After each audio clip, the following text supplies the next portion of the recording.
चलिए सॉल्व करते हैं।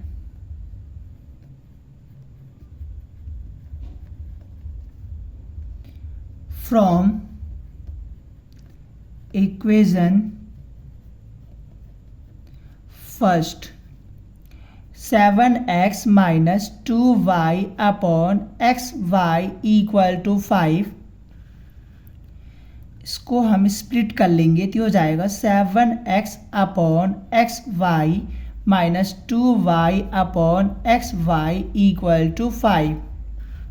इसको हम इससे कैंसिल आउट कर देंगे, इसको हम इससे कैंसिल आउट कर देंगे, तो ये हो जाएगा 7 upon y minus 2 upon x equal to 5। Equation number third. अब फ्रॉम इक्वेशन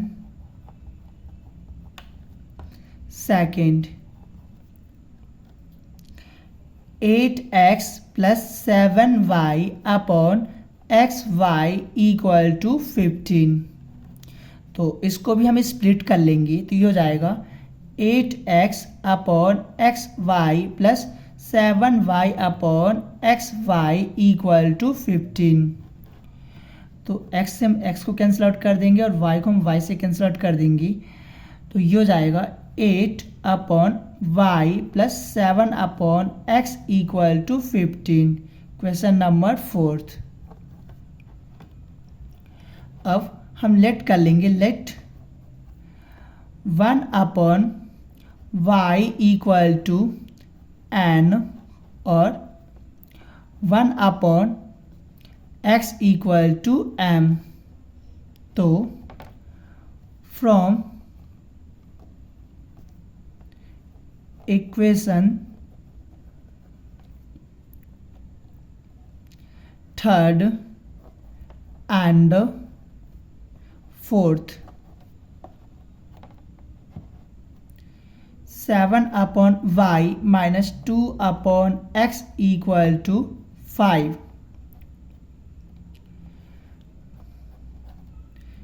तो 7 multiply 1 upon y minus 2 multiply 1 upon x equal to 5। 7 multiply 1 upon y की जगह हम रख देंगे n माइनस 2, 1 अपॉन x की जगह हम रख देंगे m इक्वल टू 5। तो 7n minus 2m equal to 5। Question number fifth.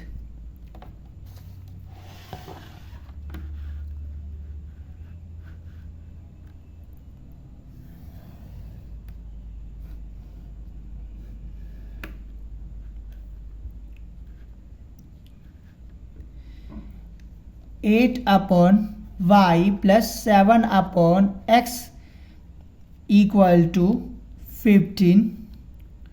तो इनको हम लिख सकते हैं 8 multiply 1 upon y plus 7 multiply 1 upon x equal to 15।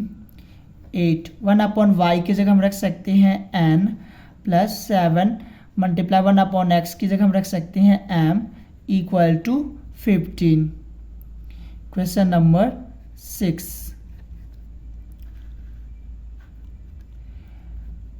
From equation fifth and 6 7n minus 2m equal to 5, 8n plus 7m equal to 15। तो इस 8 का multiply हम इस इक्वेशन में करेंगे और इस 7 का मल्टीप्लाई हम इस इक्वेशन में करेंगे, तो ये हो जाएगा 8 7n minus 2m equal to 5 multiply 8 और 7 8n plus 7m equal to 15 multiply 7। तो इनको हम मल्टीप्लाई करेंगे आपस में, तो ये हो जाएगा 56n minus 16m equal to 40। 56n plus 49m equal to 105। अब हम सब्ट्रैक्ट करते हैं तो ये हो जाएगा माइनस माइनस और माइनस, ये कैंसिल आउट हो जाएगा और ये हो जाएगा -65m इक्वल टू, और ये भी हो जाएगा -65। तो इससे हम कैंसिल आउट कर देंगे तो हो जाएगा m इक्वल टू 1। अब from equation 5th 7n minus 2m equal to 5, 7n minus 2 multiply m की जगह हम रख देंगे 1 इक्वल टू 5, तो 7n माइनस 2 इक्वल टू 5, तो n इक्वल टू 1। तो 1/y equal to n, 1/y equal to n की जगह हम 1 रख देंगे तो y इक्वल टू 1, और 1/x इक्वल टू m, तो 1/x इक्वल टू 1, तो x इक्वल टू 1। तो x y की वैल्यू हम पता कर चुके हैं, तो x, y इक्वल टू 1,1। ये आपका फाइनल आंसर है। तो आशा करता हूँ कि आपको समझ में आया होगा, और यदि नहीं समझ में आया होगा तो आप हमें बता सकते हैं। तब तक के लिए थैंक यू।